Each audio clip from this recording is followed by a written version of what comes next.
I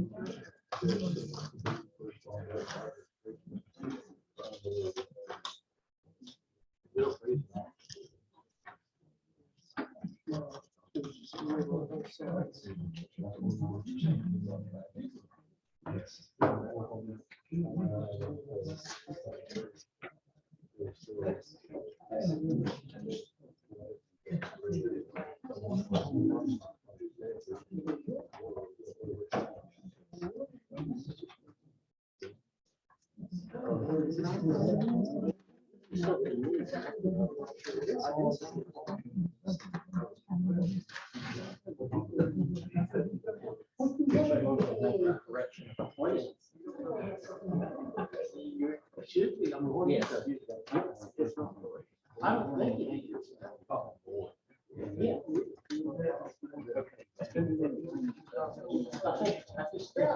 I don't think we're through the camp.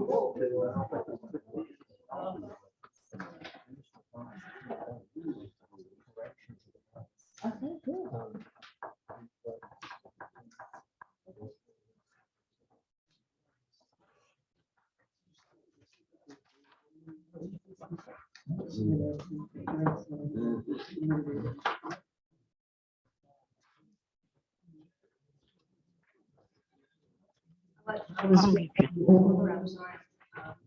Let myself have issues. Yeah.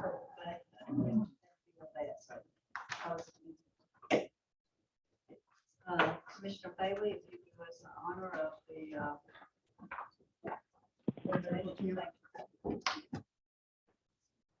Dear Lord, just want to say thank you for allowing us to be here tonight. Thank you for the ability to be here, the health to be here. Thank you for getting us through this weather today. And last night was just terrible weather in this region. We ask you to be with all those people who were affected by the flooding, whether it's a power outage, whether it's not getting to work or whatever it may have been. We ask you to be with all those people adversely affected by last night and today's weather.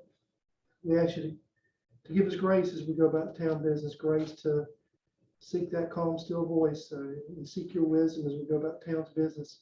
We ask for your guidance so that we can make decisions that are in the best interest of the town. In all things we pray and give honor and glory to our Lord and Savior Jesus Christ. In his name we pray. Amen. I pledge allegiance to the flag of the United States of America and to the republic for which it stands, one nation, under God, indivisible, with liberty and justice for all. HAIGES, would you us the honor of the recitation of the town of Siler City mission statement, please? Absolutely. To advance a framework for our success through balanced governance, dynamic partnerships, and an engaged community. Thank you, Mr. Price. If you would do the recitation of the town of Siler City vision statement. Yes, ma'am. Siler City is a safe, prosperous, and vibrant community where diversity, innovation, and education drive success in a globally competitive society. Thank you very much. Roy, are there any adjustments to the agenda? Yes, ma'am. We do have one addition that will be under new business. It will fall between 6, which is old business, and 7, the manager's report. It is a letter of support to apply for a BRIC grant.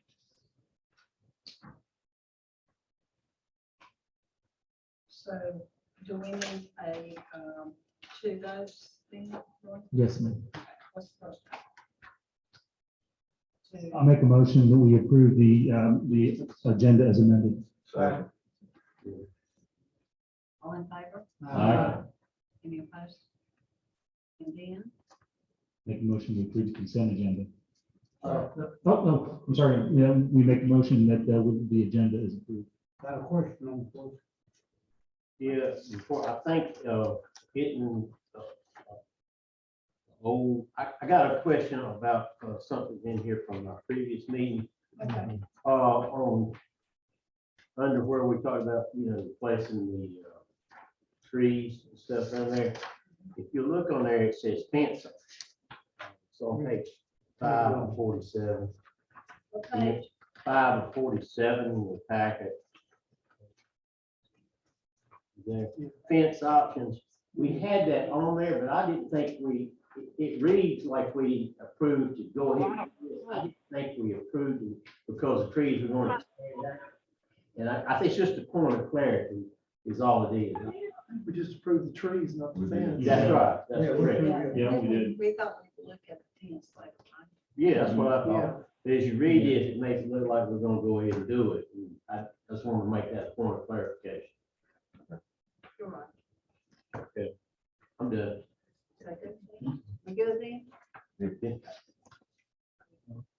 I'll make a motion to approve the agenda. Second. All in favor? Aye. Any opposed? Now we can make a motion to approve the consent agenda. I'll make a motion to approve the consent agenda with the correction aforementioned on to page 5 of 47.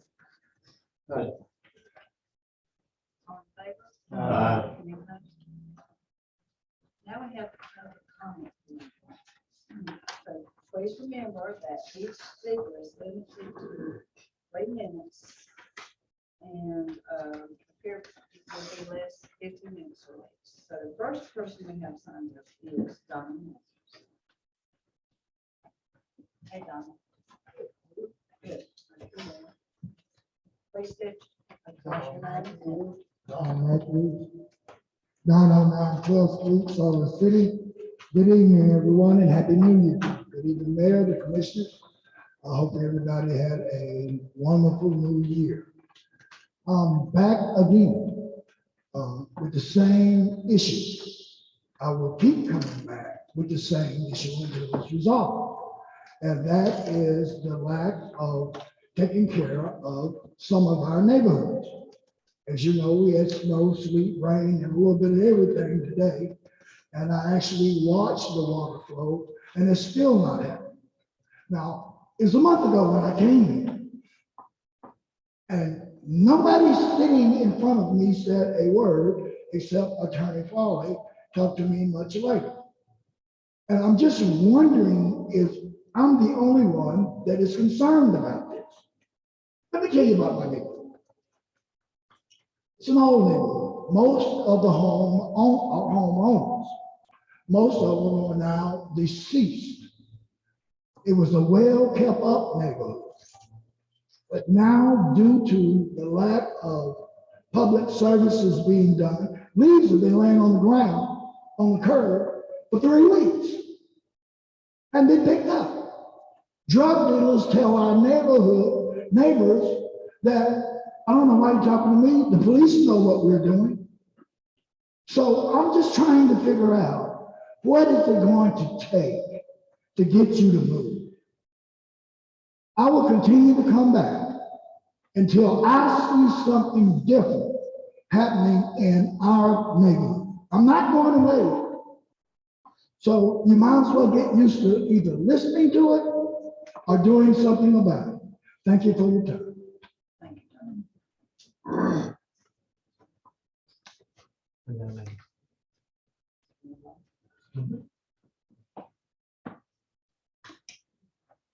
Next, we have a very, very special presentation. The order at the Long Lake Times from North Carolina, Governor Roy Cooper has been presented to James Larry Chief of the North Carolina State Representative and Democratic leader, Robert Reeves. I would like to say that I served with Larry for he was my friend. It's great for Siler City. We all loved him. We appreciate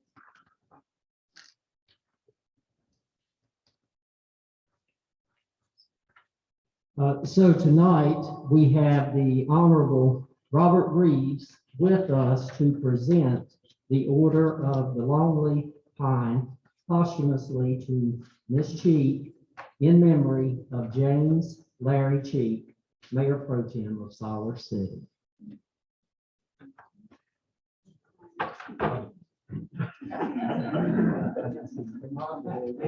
It's a flip for me to hide. I'm sorry, I didn't see behind you. I know Chief, you like to come up?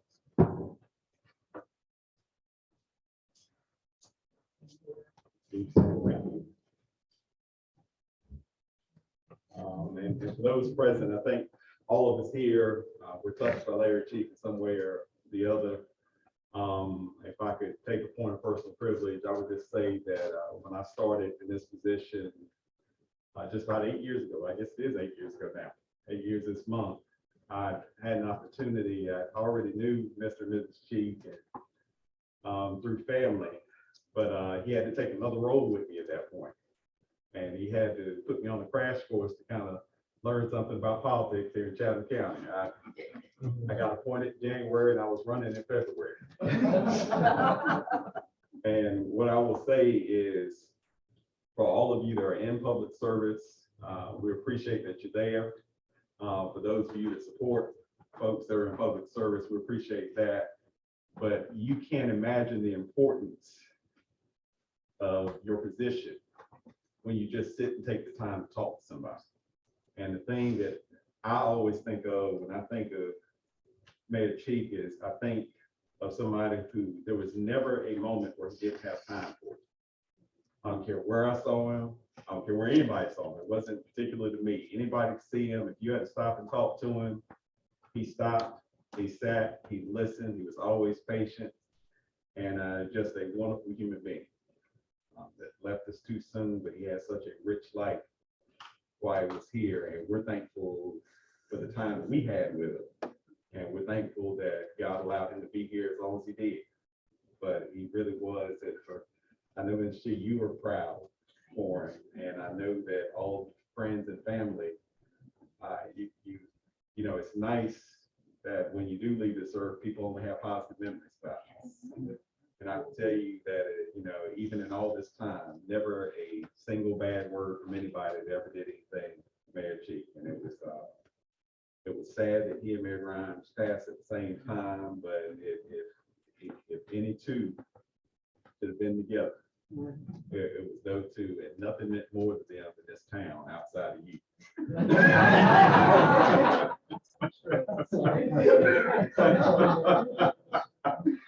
So it gives me great pleasure to present this, and I apologize for not bringing my reading glasses.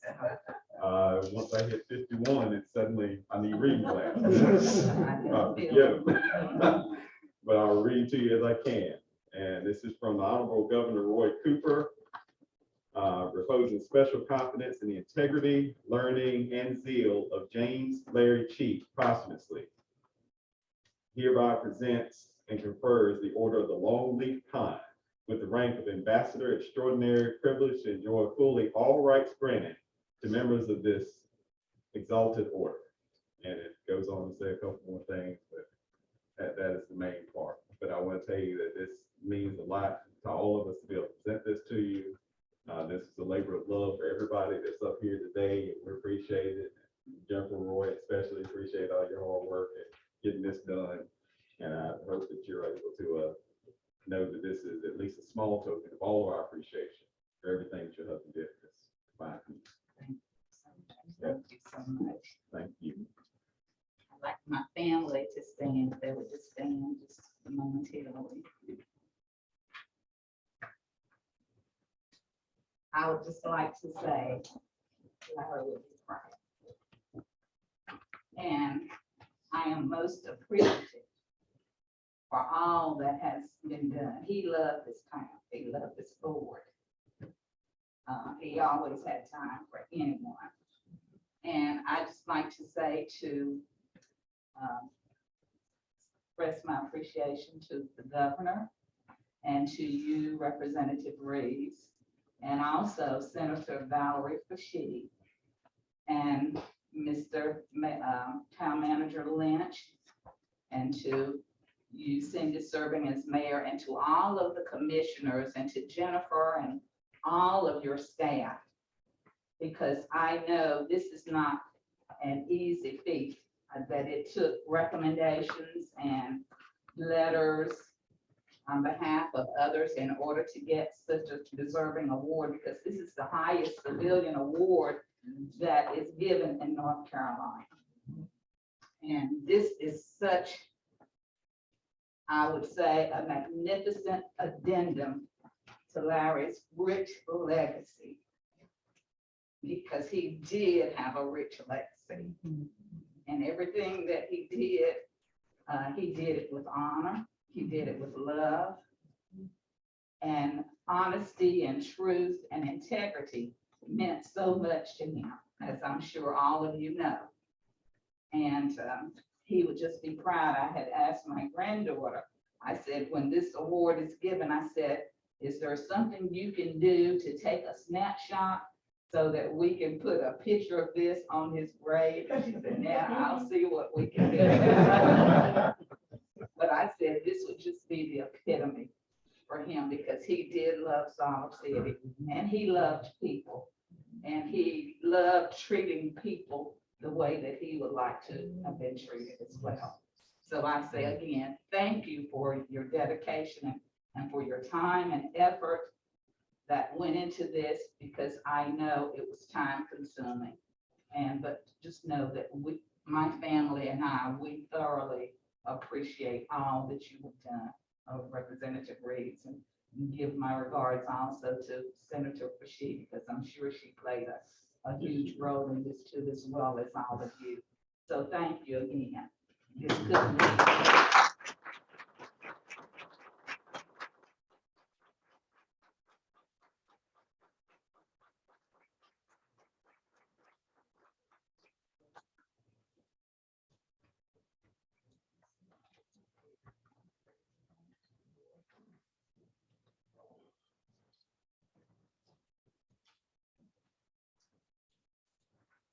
Mayor Pro Tem, Yes, would it be okay if I said something? anyone that would like to speak to this. Yeah, on behalf. You know, I was listening to Representative Reeves talk about how Larry mentored him and everything. I've known Larry a long time. Even went back when he was with CP&L. I knew him. We interacted, and he was the same then as he was all the time. And when I first came on the board, I was green as a gold, you know, had all these things he's gonna do it right now. But Larry took me under his wing, and he sort of, you calm down just a little bit. You know, I appreciate that. And over the years, we talked a lot about different things, and I learned how things work, how to go, how to interact with different ones. I learned a lot of things from Larry, and I'm very appreciative of it. It got to where we talked 2 or 3 times every week, and I miss those conversations because it helped me out. I know it helped me out more than it helped Larry out. So I appreciate everything he did, and he was a friend, a mentor, and I'll carry a part of him with me the rest of my days on this earth.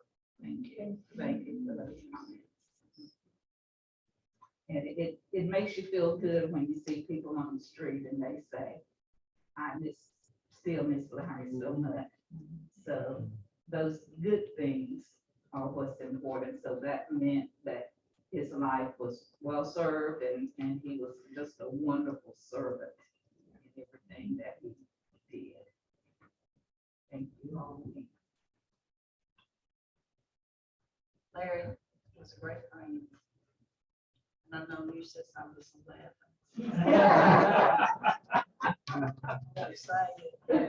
She taught me. I'm sorry to tell you.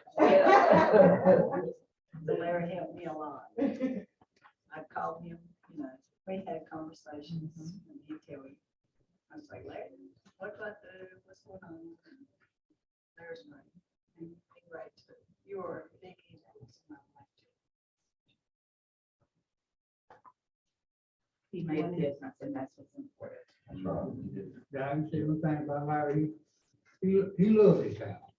And like I said, the only way you could help somebody, he take time, he'll do it.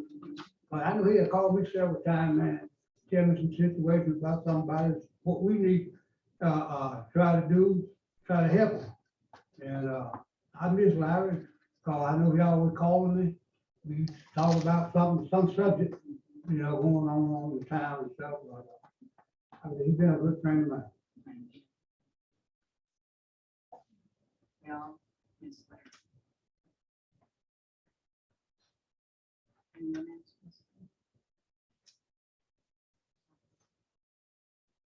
Thank you. So we do. Thank you very much. Also, for coming. Really Thank you. Appreciate all. Thank you all. Thank you. Thank you all so much. Tell Cynthia, I said, hey. I'll tell you, no, I know when you talk about emergency, can you go, I was like. I'll talk Cynthia. She always said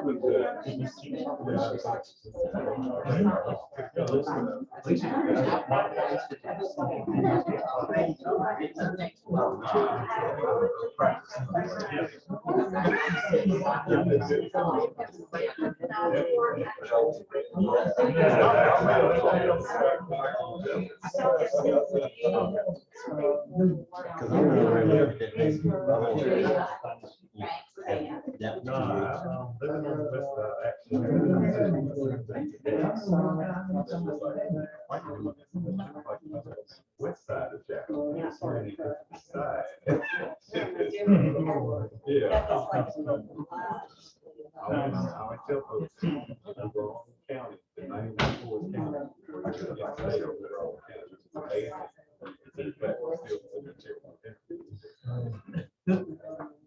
Nah, hopefully we'll see something there. I'm hoping on the infrastructure money, on the solar money.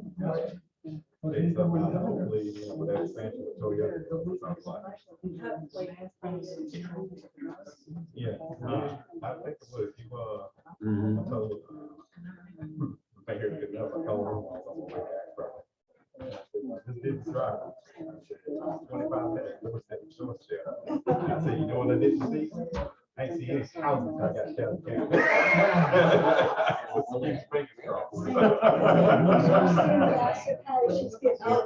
That's right. She is. I'll make sure she knows. You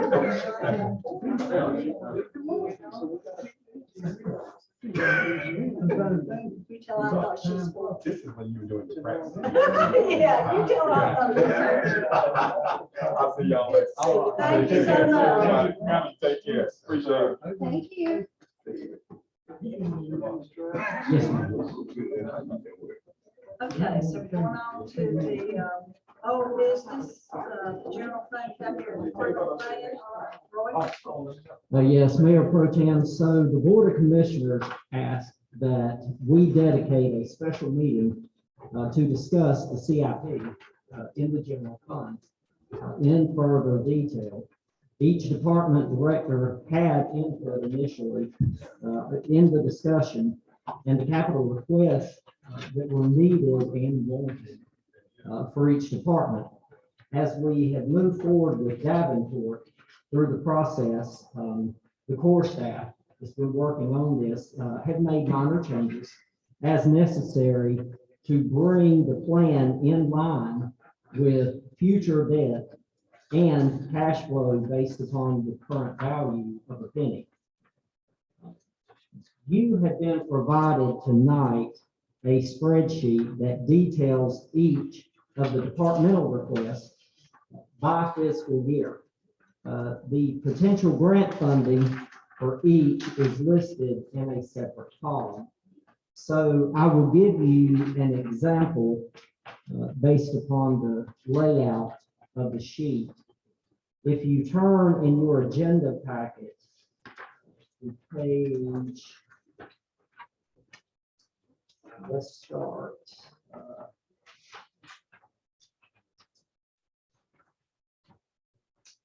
If you turn to page 40.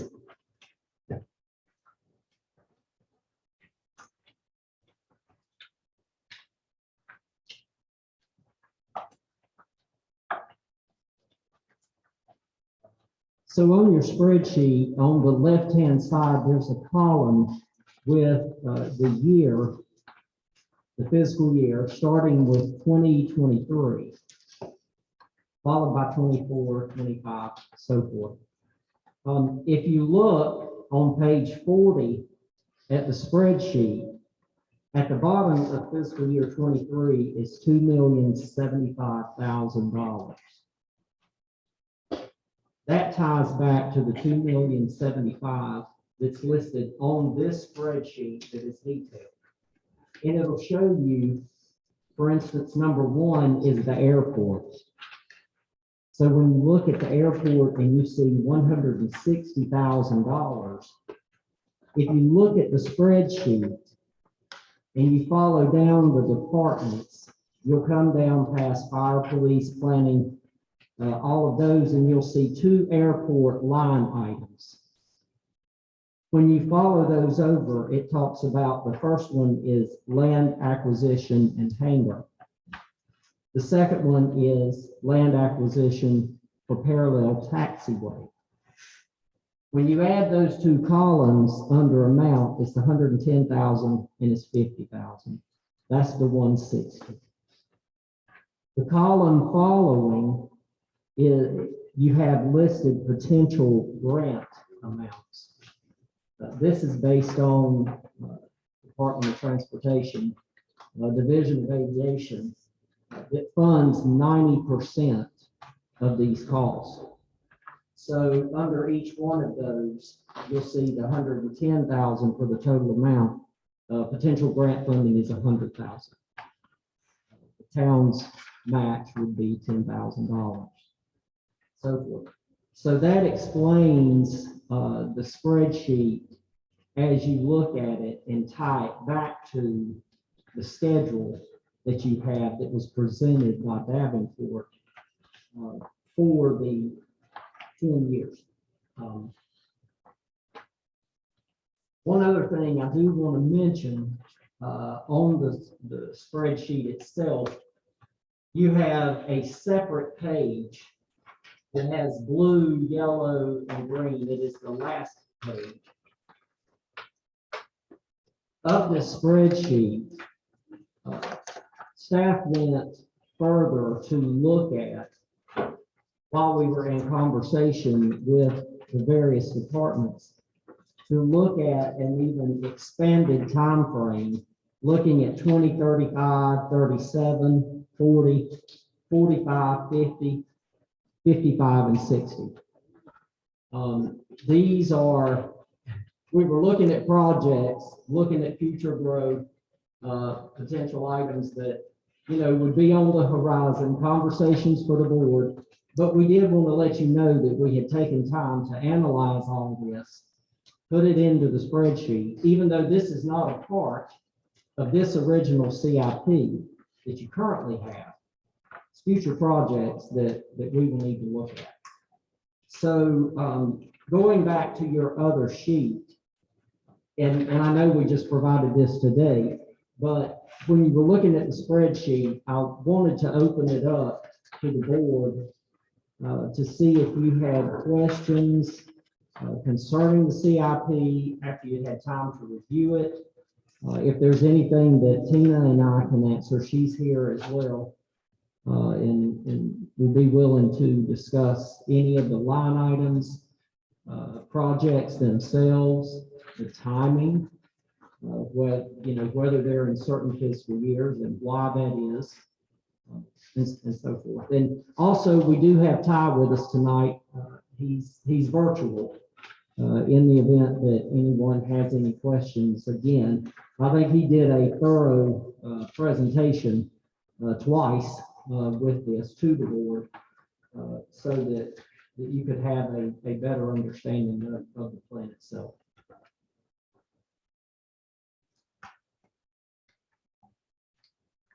If you would, something I've become aware of here in the last several months is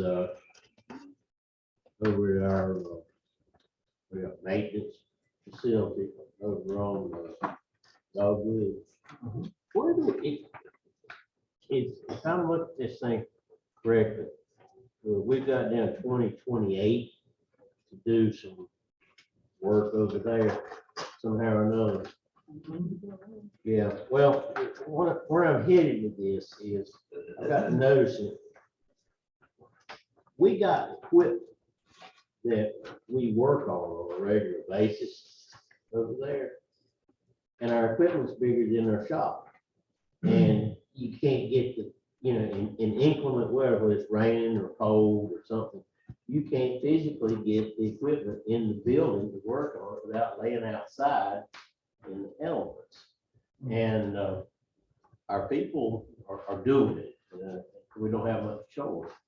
But it just occurred to me that, that's something we probably ought to put some attention to and figure out some way to we can do the proper maintenance on our stuff. And I can tell you right now, when you laying out there on the ground, and it's cold and it's wet and everything else, and you got a broke down truck, you're not gonna put the proper attention to it, but you won't get done, get back into an environment that feels good. So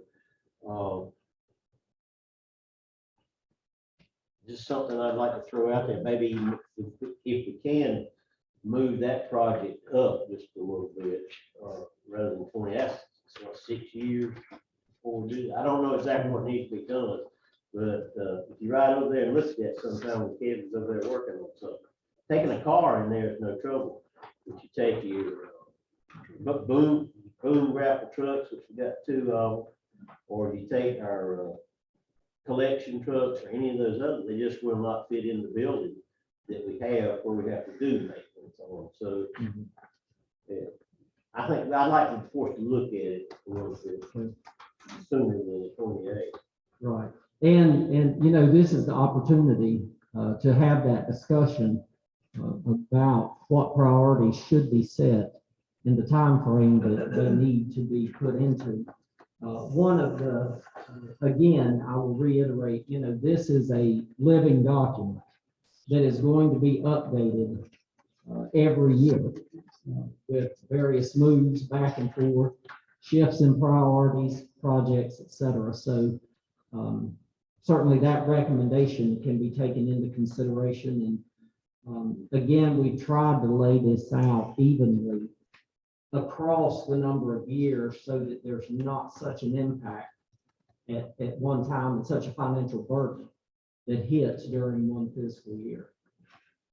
And to follow up on Commissioner Price's comments, reading the description of the garage expansion, it just says it's for office space, storage, employee break rooms, and bathrooms.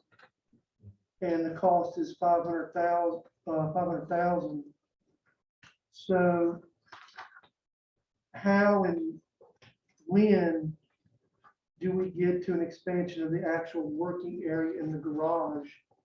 The how is, I guess, the money part, because it doesn't look like the money is allocated for the actual expansion of the garage itself, the work area.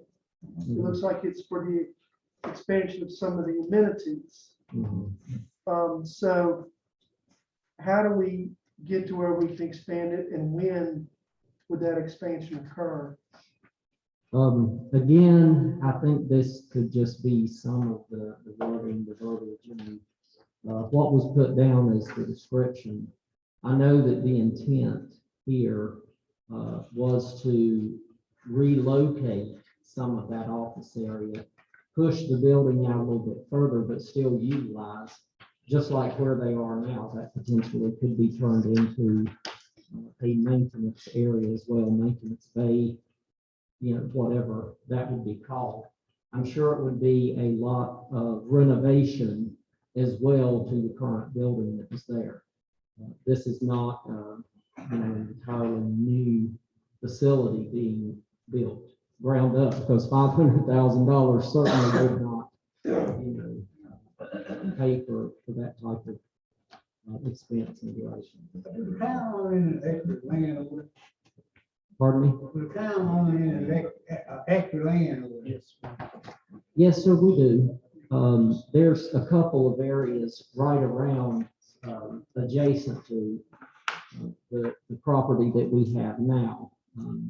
We have looked at in the past whether there was an opportunity to purchase all of it on one side, but that did not work out. And so, but there are some other areas. And then if you look in 2026, we actually have a line item to purchase some land to plant to expand the garage.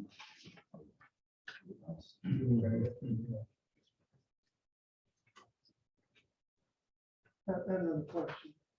On the 2023, says sanitation fleet boom truck, 175. So is that for purchase of another boom truck? Yes, it is. How many would that give us? 3? That would give us 3.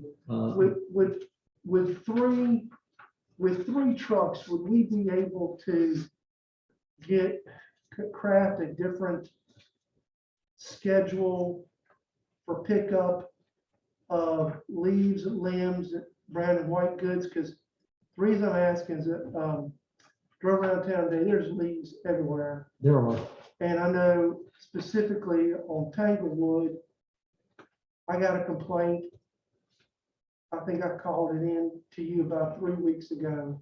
Mhm. And the resident at that time had told me the leaves had been sitting for roughly 3 weeks. Mhm. So it's been 6 weeks since the complaint.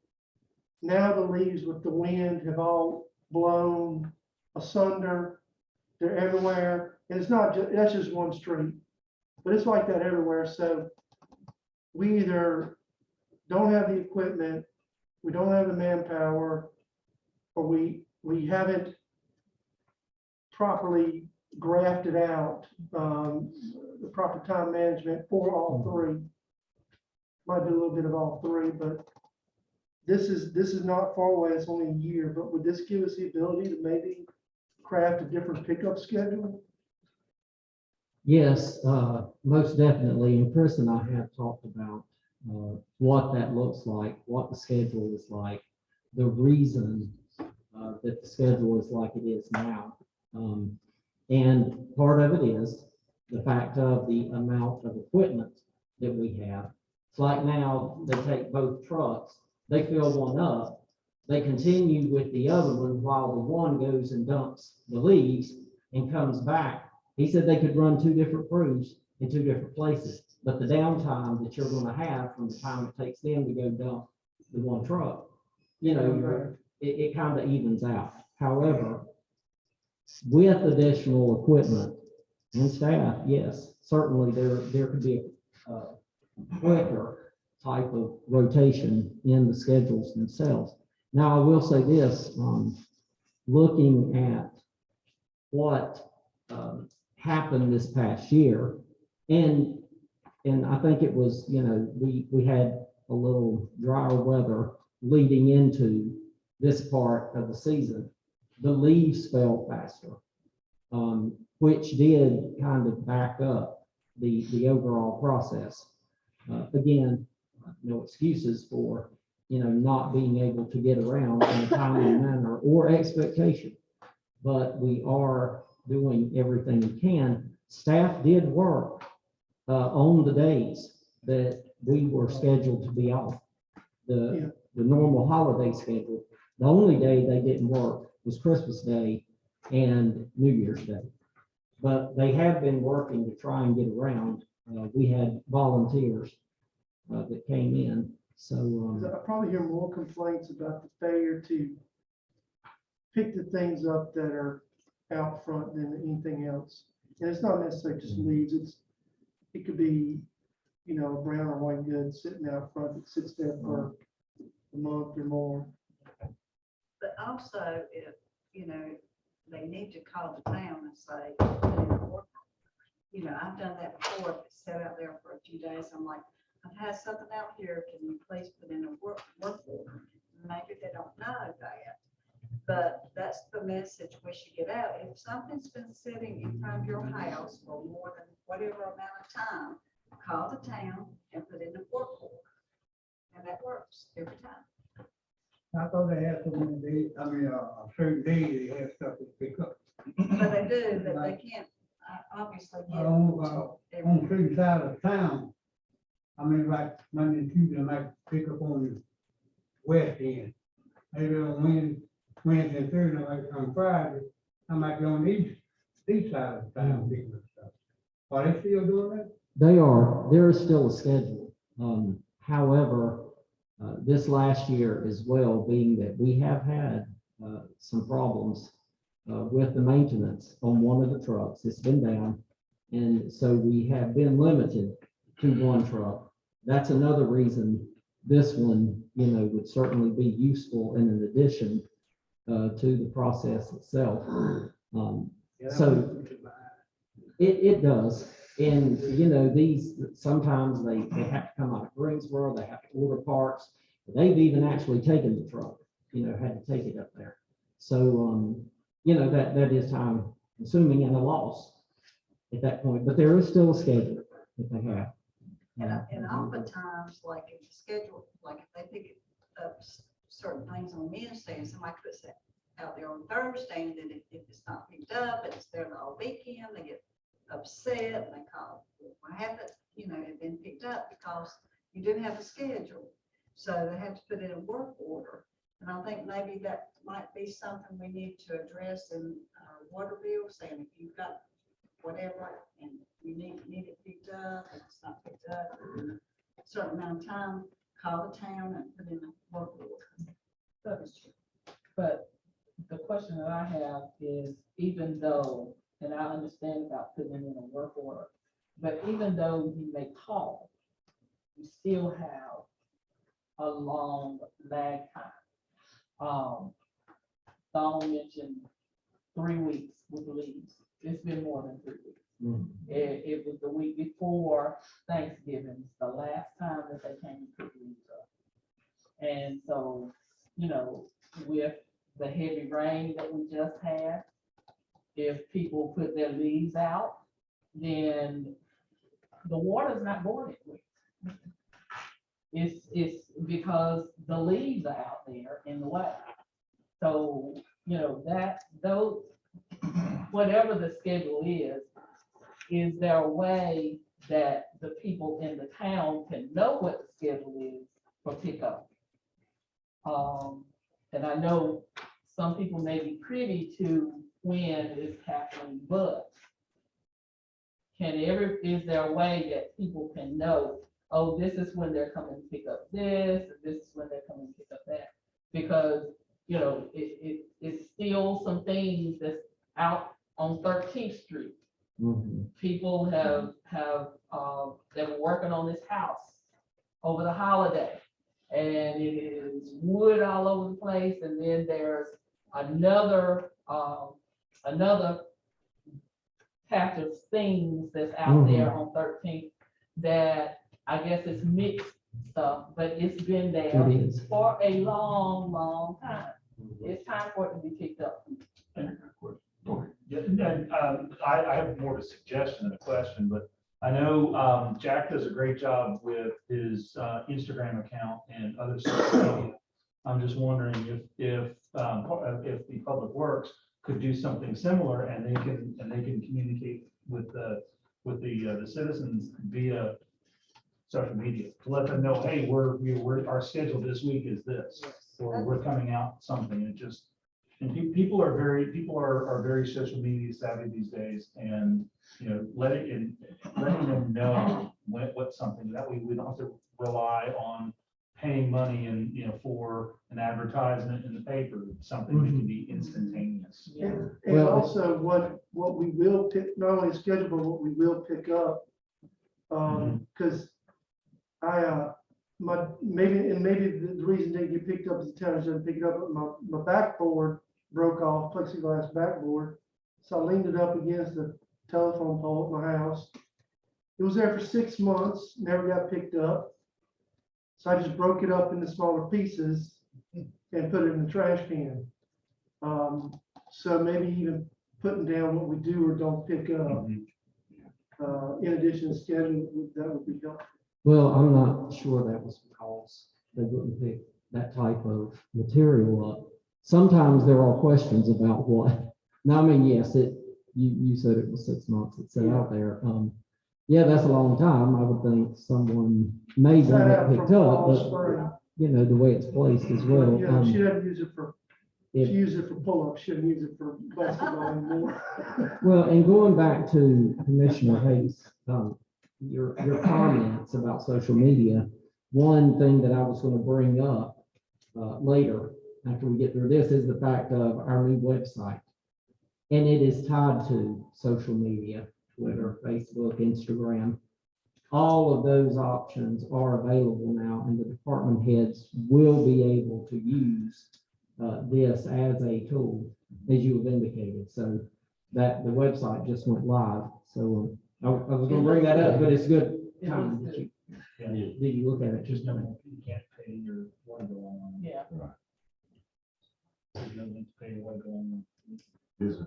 But it wasn't when in fact I was checking. Yeah, it today, it it's wasn't. right across the bottom. Oh, okay. Yeah, Looking for it, it's though. still, Where's it? it's still Couldn't on find it. there. Okay, good to know. Yeah. Laura, I don't know if this will work or see feasible. But in the meantime, till we can do better, does anybody do it on a contract basis? That can help our crew? We actually had that conversation last week. Chris and I did. And he was going to make some calls.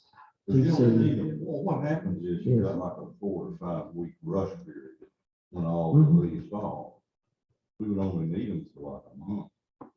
But I didn't know if anybody did that on like a contract basis. Yes, there are companies that will do that. And again, we did have that conversation. He was going to make some calls to see Okay, so you worry about what the availability was. Yeah. Okay. Yes, sir. Okay, because you only, I mean, it's that 4 to 5 week rush when all the leaves fall off. And with the holidays in there, Yeah. as I think you and I may have discussed at one point We did. about the 2 days and when they stop. Yeah. For those 2 days, then when the next schedule comes around, they go back to the other side of town. Well, that shortens the time. Yeah. Of the availability for pickup on one side. Yeah. And when they go back, if for some reason they don't get around again, then it can be perceived that, yes, there, Yeah. and an actual time frame, you know, for 6 Yeah. weeks, so. And then of all It things, is it's very right. funny. Mhm. It is, yes. When we don't need it.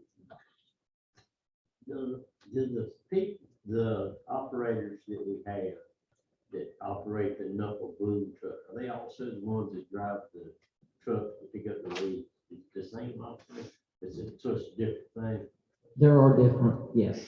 And since we're talking about, we got off on other stuff, how well known is it that the town has dumpsters for large quantities of stuff that they would bring out? And Mhm. and you know, I've had the it, example. I've had it at my house. Yeah, I've had it at my house too, and when somebody's like doing a renovation on a house or something, that would be a good thing to have, just throw it in there, because they will come get, all I gotta do then is back up to a hook cable to it, and it's I gone. think it's only $35. And it's not very expensive to do that, you can get it, and it's not sitting out there for it to turn.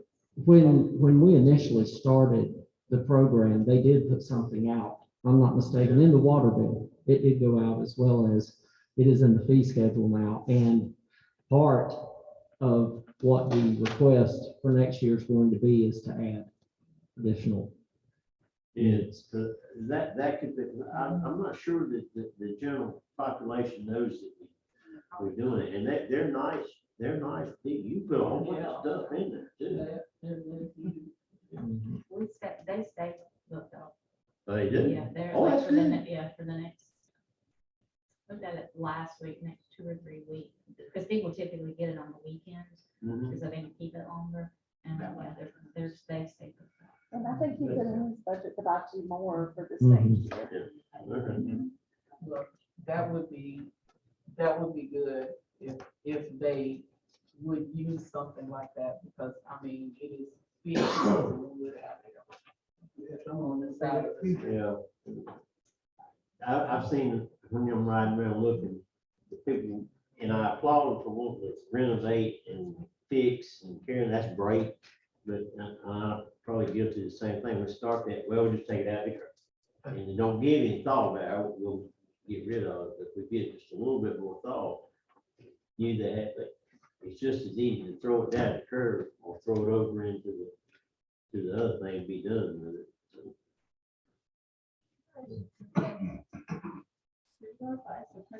Relating to that. Yeah, that's fine there. That's fine. Okay. I had the chance to have those trucks at my house to get rid of a lot of stuff that was there.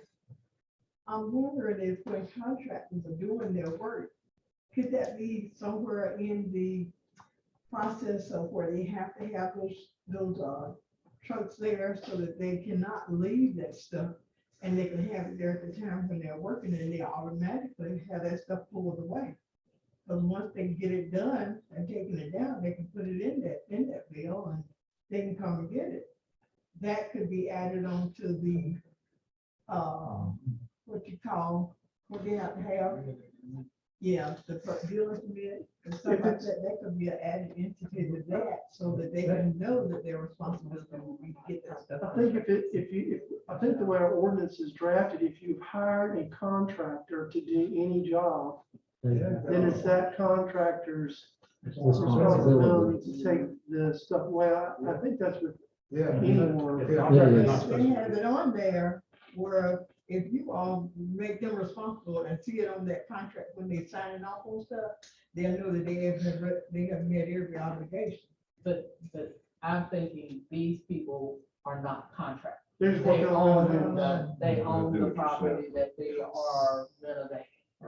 But don't the town have to go out? I mean, don't they, because I remember, what's his name used to be? Charlie, when he used to come out and inspect. That is all inspected by the county now. It is contracted with the county to do that inspection. That's no longer through our offices here locally. And to add to that, there's some things that individual can do that he doesn't necessarily have to be permitted. Like if it's electrical service, you gotta change something like, yeah, that's gotta be, or it's plumbing or something, so, yeah, but there's all kinds of other things you can do. It doesn't necessarily have to be permitted, you don't have to have an inspector. It's probably a good idea to, but you don't have to, especially if the homeowner is doing it himself. There's just a wide, you can just about tear the whole thing down and you know, start over if you're doing it yourself. I think we written on the map, correct me if I'm wrong. We have written that for a couple of days, right? Yeah. Is it a weekend or how? I think it is, I think it's overnight, but. It's overnight, Yeah. but if you get it on, if We you can get get the it whole on a weekend, Friday, yeah. then they'll pick it up Monday. Okay. See, they didn't get that plant being filled up, time come by and pick it up.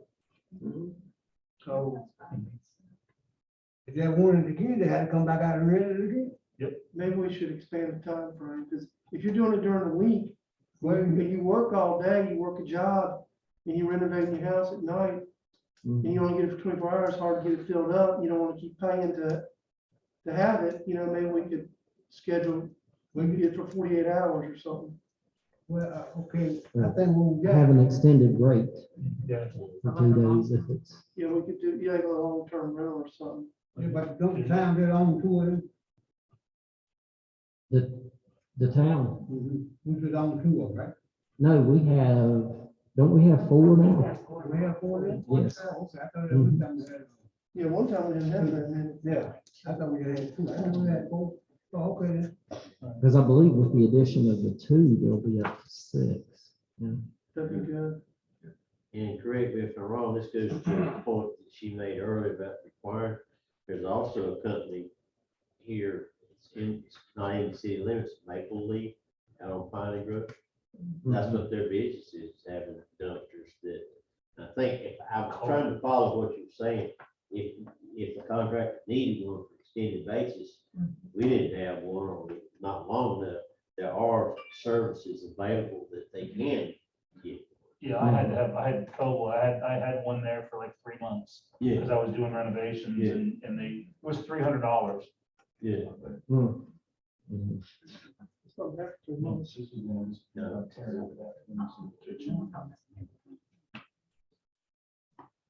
So I got, getting back to this, I got a question though on, so we looking at 2024, the Bray Park Master Plan.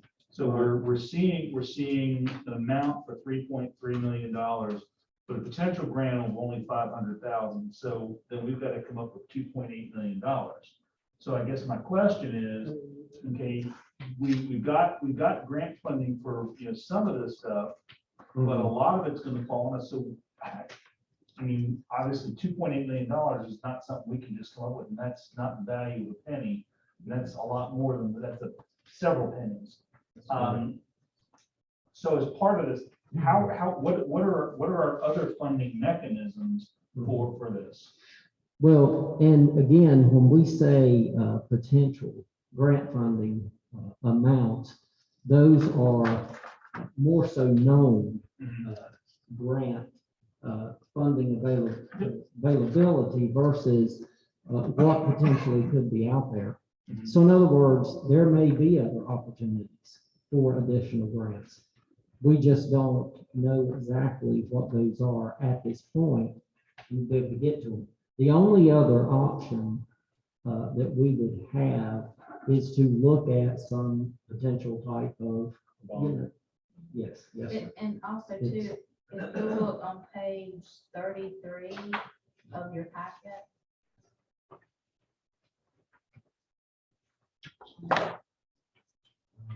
It, Ty and his team went through and tried to break out what would be pay-as-you-go and what would be debt funded. So we would have, so that project actually we would have to take some debt out. I mean, they've kind of color coded it. It looks like the blue is pay-as-you-go, the green is debt funded, and then they threw in the potential grant funding as well. So that kind of answers your question. Hey, Tina. Yes. Sorry, I was just gonna say, these were some just general assumptions we had used, based off of what we felt was very comfortable and conservative for financing assumptions. So for example, if you all were able to get a USDA type of funding at a lower interest rate or a longer amortization term, that could certainly help offset the impact some. So these were just planning assumptions that were used, but that's right. For that example, the bigger projects, we assumed a 15-year amortization at the 4% interest rate. Thank you for clarifying.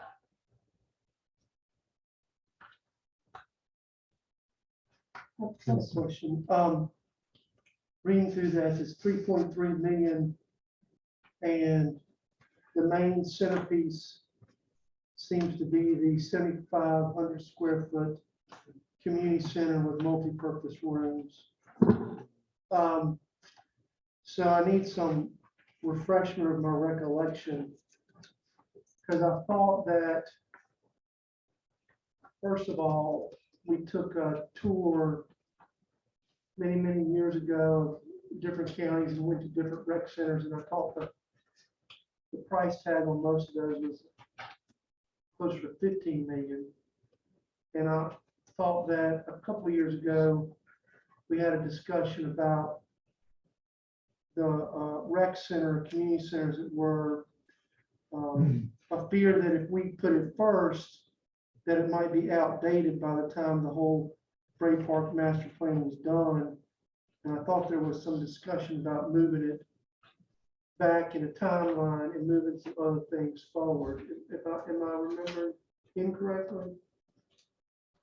It's possible. I mean, this was a lot of years ago, so. Yes, it was. It's been a couple of years Yeah, since it's been the 2 or 3 years. actual master plan was adopted. I do think if you look in 2030 on the under recreation, and it talks about the implementation in phase 2, That part is approximately 2.5 million, which does talk about the major park elements and the pedestrian circulation improvements. More so ball fields, soccer fields, trails, things like that, that were associated. It's not to say that if the board, desired to move those back around or switch the phases out and start with those, that certainly could be looked at. However, I think part of the initial phase one was based upon the need for additional, up-to-date, multi-purpose facilities that could be used in place of the ones that, were getting older. I think we have the gyms and so forth. When we look at funding, as Bill has already touched on, I know we're looking at party, but I believe we've had some partners at different stages in our development of our rec department. I know Gold Leaf helped with the soccer field. I think we had some help with some of the lighting, or maybe I'm thinking of Chatham Charter there, Bill. Major League Baseball, the MLB grant. Okay, that was with Chatham Charter. Yep. Okay, so I'm getting it down and crossing over on board duties, but can But the we? town has filed for one of Okay, those. so We just were not awarded at this point. But we're gonna reach out to our other traditional partners and not just Sure. partners. Most certainly, yes. It's just, again, as Ty had indicated earlier, I think a lot of this was initially just looking at the conservative approach as to how we could best go about funding these and what the need would be from the town and or the financing process. But that's not to say we may potentially find money for the whole project. And, Yeah, that would be great. But yeah, I mean, I'd like to get, what we have here in my mind is all of this is very important and I like the way it's laid out. I'd like to get as creative as possible in terms of financing it because, we obviously, when looking at the different scenarios, we can't raise that kind of money that quickly. That'd be absolutely insane. But how do we go about getting started? I guess my next question. What do we need to do tonight in order to get this moving? It's going to be up to the board. Again, this is as we talked about, this is a living document. It's fluid, it's going to change from year to year as the town grows, develops. These priorities are certainly going to be moved around more frequently than we would probably want to have to deal with. But in looking at it, we just want to be able to have a tool moving forward, especially for next year, starting into the budget process. And again, the CIP itself, if you'll look in your agenda packet on page 30, let's see, if you'll look on page 36.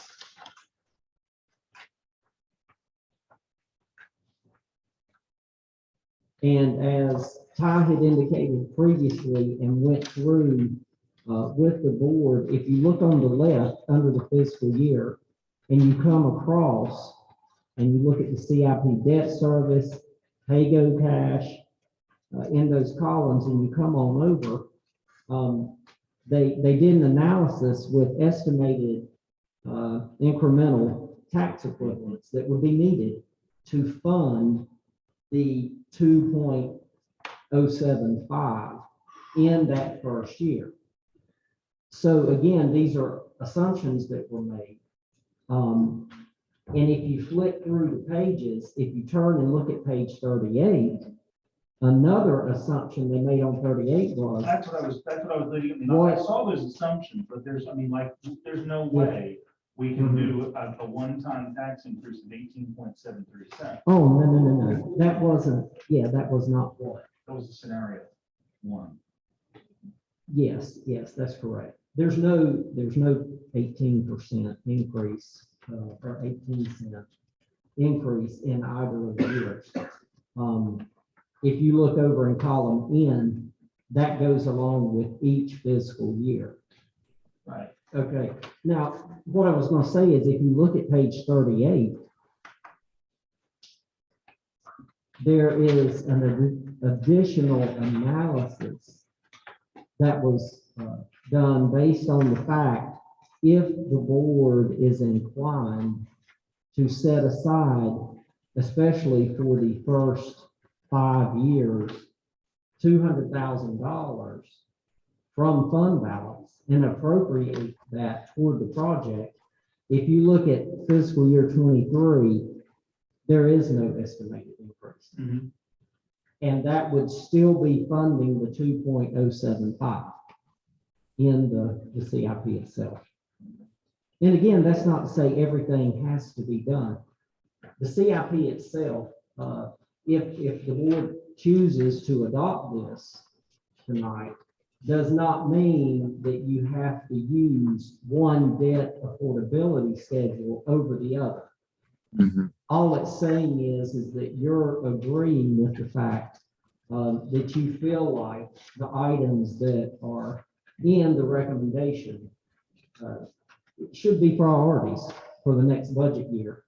No, Those could change. no, I as well. agree. I mean, I ideally would like to see, to focus on the next 3 years and sort of have a rolling 3-year schedule.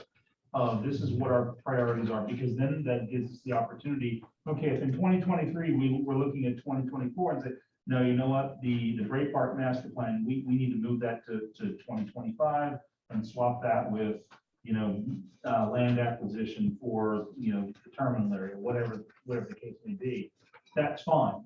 But I'd like to have as much of a focus on the 3-year outlook, while keeping in mind the 8 to 10 years that we have, just as a rolling 3-year plan. So we could have short-term and long-term, which I think is good, because sometimes you have your short-term, if you don't meet it or something adjusts, you gotta adjust a long-term plan. I think Exactly, we have because both. if we don't get a certain funding source, or it Right. takes longer to get to get the funding, from Part F or whatever the funding mechanism is, then we have to adjust our timeframe, which is fine, which is why I'm suggesting a 3-year outlook. Then we could adjust for different Yep. things that we didn't foresee. Maybe there's an impact to materials. Who would have thought that the supply and demand chain would have been affected the way it has been the past 2 years? So, those are all factors. I think Bill's right. If we just say, okay, and again, we'll do ourselves a disservice. We need to continue to look at this for the future project. I do have a question though. So if, getting back to Bill's original question, what do you need tonight in order to move forward? Do you need a consensus, you need a motion? Well, to approve the CIP, you would need a motion. And if we make a motion to approve the CIP, are we necessarily picking tonight one of these debt affordability analysis, or are we just? No, But we're acknowledging that we'll have to do something to afford it. That's correct. And for the fact that you are stating that you're giving staff the indication of which direction that we need to be focused on moving into this next budget process, and how we can use the tools that are presented in this CIP to look at financing this grant funding. So with the project. And the reason I want to bring that up is to kind of highlight something Bill said. I mean, all of these studies, if we say, okay, yes, we're moving forward, all of these studies, even the one that has a fund balance contribution of 200,000, at some point, if we're not able to raise the money with debt or pay go cash or grants, all of these studies show an increase in taxes at some point. Yes, at some point, depending on, that's why we tried to And I know schedule out. as a board, we've kind of been real conservative when it comes to increasing taxes. But- We did it with the water. We're right, but what I appreciate for this is, you know, if at some point in the future, we decide we need to raise the tax rate 2 cents, 2.6 cents, or whatever it is, we can point back to our citizens to say, this is where we're spending our money. It's we're not just raising money for, you know, to fund, to keep the lights on. This is targeted at these 3 projects. But I think what we need to be aware is that if we, I do think we need to commit to capital improvement, but if we do that, and we can't get all the grant funding We and just don't do debt, it. then we'd have to look at that or not do it. That's why, and I agree with Roy, it means a living document, right? This is saying, we're not agreeing tonight to say, this is what we're gonna do on this schedule. It gives us a framework to say, this is what we want to do now. Like I go back to that 3-year plan. Okay, that gives, and we can reevaluate it each year in our budget cycle. That's right. I like it. Something specific, does Yeah. Sorry. when you look at it, like Bill was talking about the 3-year review or whatever, how specific are we just doing for the total package, or do we need to add the information that Bill mentioned need to be included in those? I think, really what the board should look at doing, it's going to be up to you, but I think that the approval of, since this is stated, it's just stated as the general fund capital planning, or the general fund capital plan. I would think that a motion just to approve this plan would not be any more specific to how many years you wanted to focus on, just because there's X number of years in here. Because I think every year we should look at it and say, okay, we wanted to achieve A, B, C, D, and E. We only got A, B, C, and D. So how do we adjust? Then we adjust it for the next year. Right. Yeah. Hey, Roy, can I add one thing? Yes. I'm sorry to interrupt. You all are having the exact right discussion, and it's, this is a starting place, and the toughest thing is coming up with the projects, right? And I think the hope is to get comfortable with at least the project list. It's not necessarily the specific funding sources of each of those projects, especially in the out years, but more getting comfortable with that list. And it's going to change every year, up or back, or the amounts are going to go up or down, or potential grants are going to come in. But where the rubber will really meet the road, which is exactly what a couple of you all have pointed out about, focusing on the more near term, is when you get to a project that you are unable to pay for out of cash or fund balance or from a grant source, then you will be exploring a potential financing avenue, right? And we don't know exactly what that financing avenue is going to look like today, but you will know it once you get the project bid and once you've talked to your partners and you get the financing lined up. You then need to commit or come up with how you're going to pay for that borrowing. And to get LGC approval, you're going to need to have that plan in place. And for you all to get comfortable of taking on that debt, you're going to need to have that plan put in place. So this really was a starting point. Yes, the 3 affordability scenarios we showed really are just illustrative to show, hey, look, if you want to fund 20 million of projects on your own after taking into account potential grants, this is how it would impact you based off of current budgetary practices of setting, 350 to 400,000 of money aside to pay for it. And there's a delta there. So that's not to say that the right answer is raising taxes to do that. It's just to illustrate that funding will need to come from somewhere between budget or grants or some other creative financing mechanism to help bridge that gap. So, the discussion you're having right now is exactly the same one we've seen in a lot of places where you're just starting to get this list put into place, and it is a bit overwhelming looking at the full plan right now because there's so many unknowns, but this living, breathing aspect of it is what the goal is.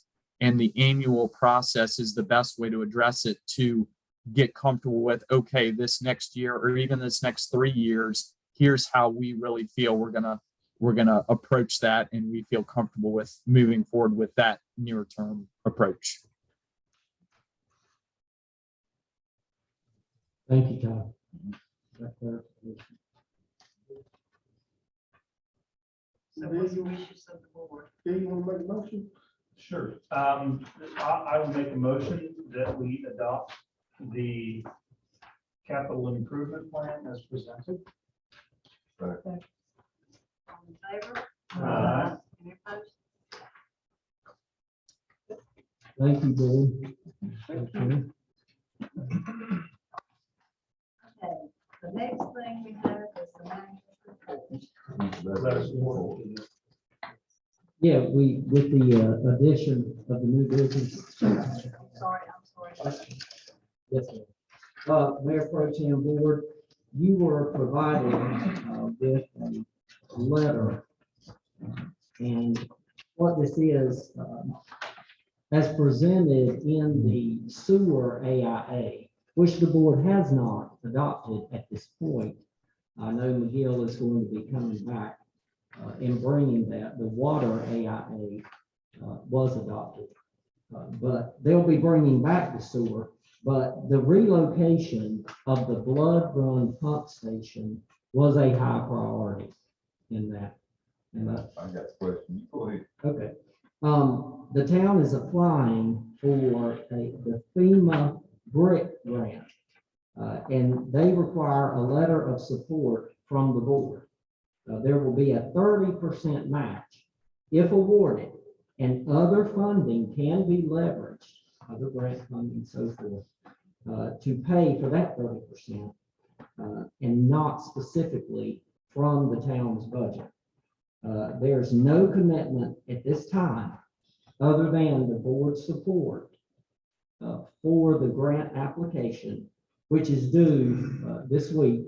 And that's why we had to add this to the agenda tonight, to make sure that we can meet that application deadline for the project itself.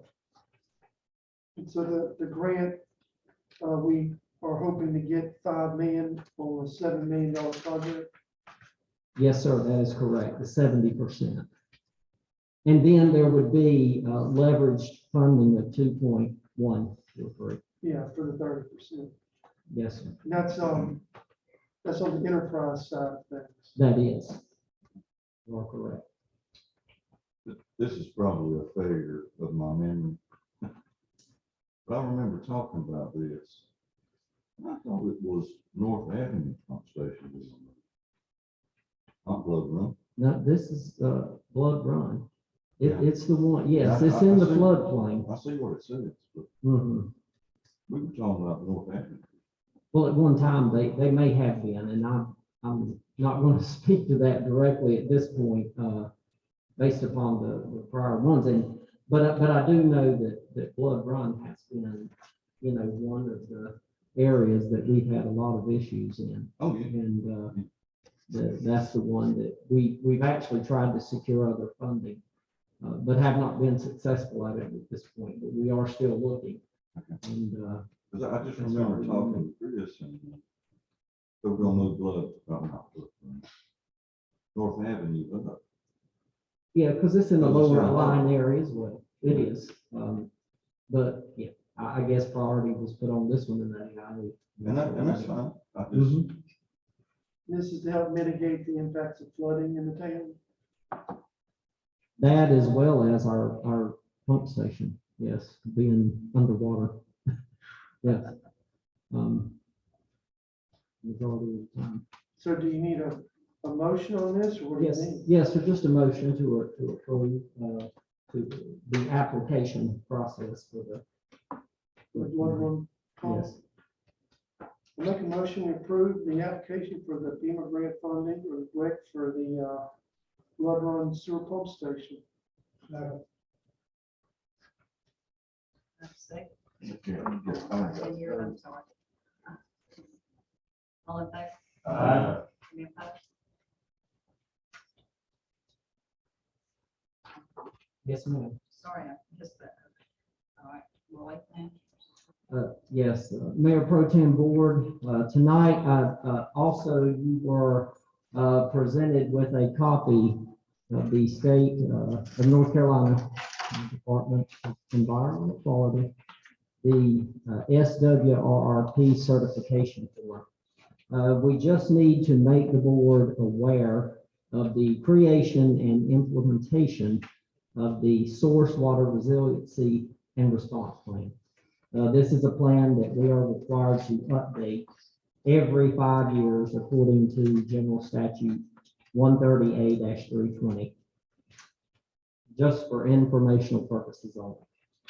So we'll bring that to your attention. You do have a copy of the certification. System uses county Siler, not county Siler. Because it's all under a number. Right.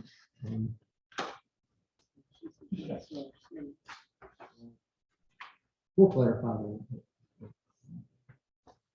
that.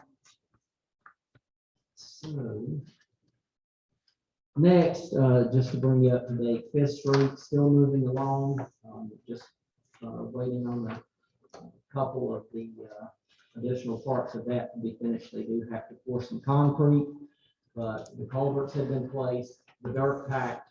They're waiting on, as I said, that to be completed, and we're still hoping that that's going to be open by the end of January. And I know everyone's looking forward to that. You said they had a time limit on it? Pardon me? Didn't I hear you say, did they have a time limit on that?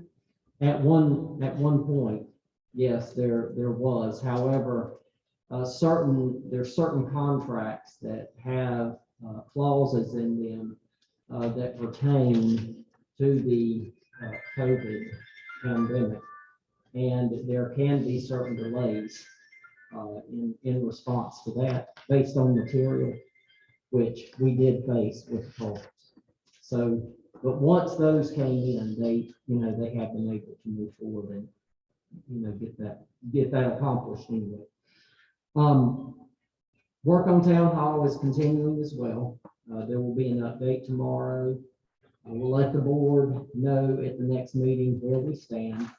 At this point in time, we are at the understanding that we are like at a 3 to 4 week delay based on the HVAC system itself. Again, potentially some of the manufacturing piece of that, but also some changes in the type of system that were needed and being put into place. So we'll have an update. Next, I was going to mention the website, which I've already mentioned. I know many of you've already looked at it. Please go out and look at it. Make any suggestions, recommendations. The department heads are going to be updating, their parts as well. So there'll be changes all around, especially as people become more familiar.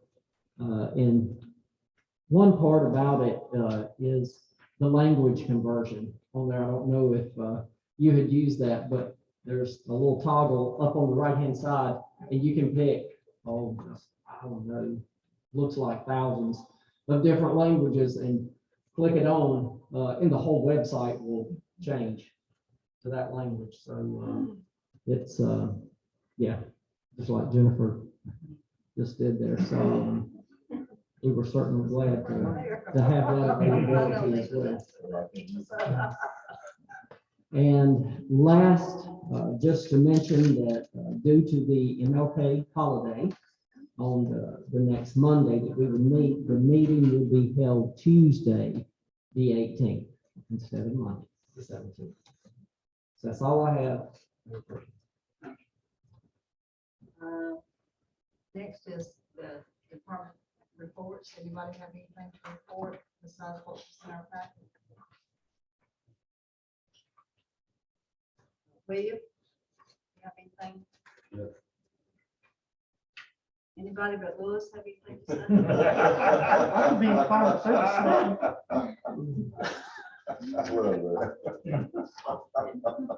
Uh, I could do. I'm sorry, Louis, you have 5 seconds. I'm just glad we're all back from our holidays. Tough, it's Christmas, is a joyous time, it's tough for some people, Yes. you know, Yeah. people have gone through losses. Tough time, it's great we're all here.